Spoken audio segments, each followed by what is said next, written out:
This is my first video this year, and it's a fairly unusual one because it's a budget thing, but hey, we all need to save our pennies, don't we? So here it is.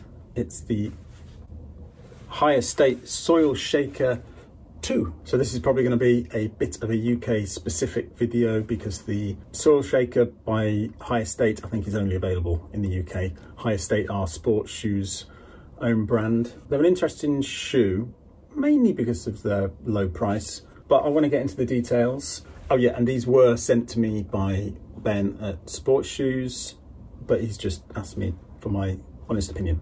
So the Soil Shaker 2 are the second iteration of this product. They're a more lightweight version of the Soil Shaker that people may have known from a few years back.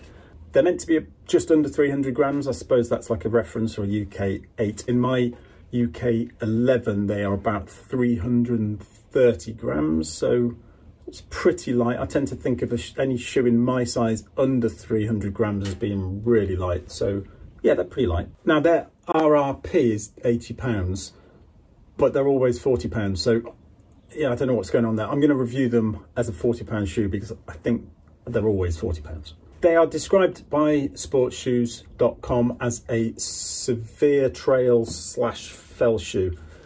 They are very much a fell shoe. They're low to the ground and they've got bags of grip, specifically 7mm lugs and an 8mm drop. As you can see, it's a low stack. There's plenty of SKUs for sports shoes to deal with because there's 6 colours. I think there's only one sex though: Bumblebee colour and IKEA and Innovate green, and these which are like McLaren F1 team. Can you hear that?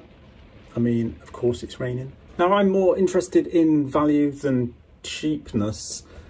£40 is no good if the shoe's no good. They are pretty good value, and I want to get into the details, what you're getting for your £40.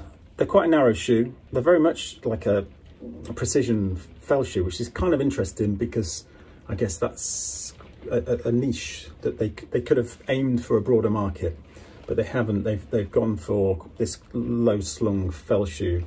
Size wise, they are true to size, no surprises with the length. The midsole is firm, so where you may be used to a similar shoe having a little bit more give in the midsole, these feel quite fast.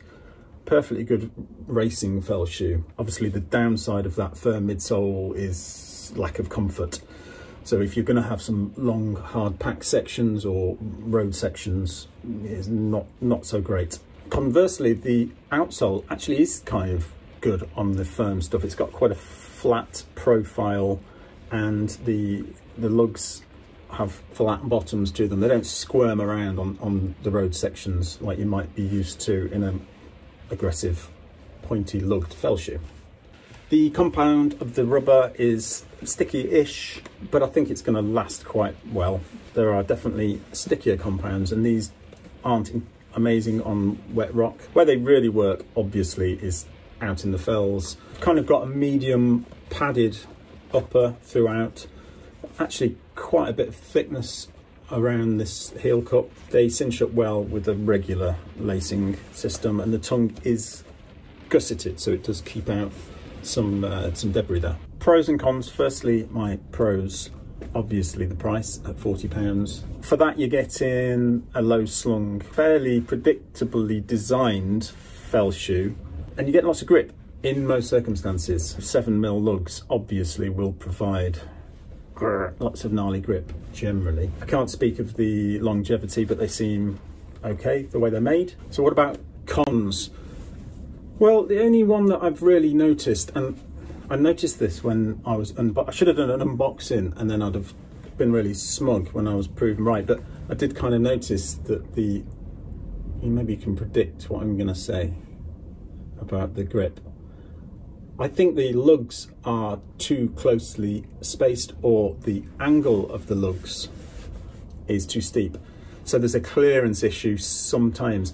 The only time I really noticed it was in some quite claggy, clay, sticky mud, and they just filled in. I think I've got some video, and when they filled in with mud, they were whoosh, slippery.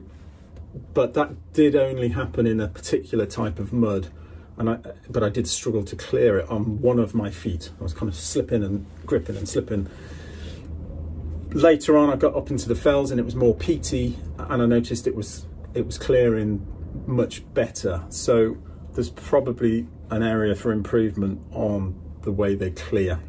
I guess the only other con is they could be a bit lighter. For this kind of shoe, it'd be nice if they're a little bit lighter. I mean, if you compare them to something like a cross talon, I mean, it's not really in the same market just because of cost, but otherwise it is. These are 40 odd grams lighter and, you know, a bit better made, a bit tougher, but these are £100 more. So to conclude, they are a pretty good shoe, especially for that 40 quid.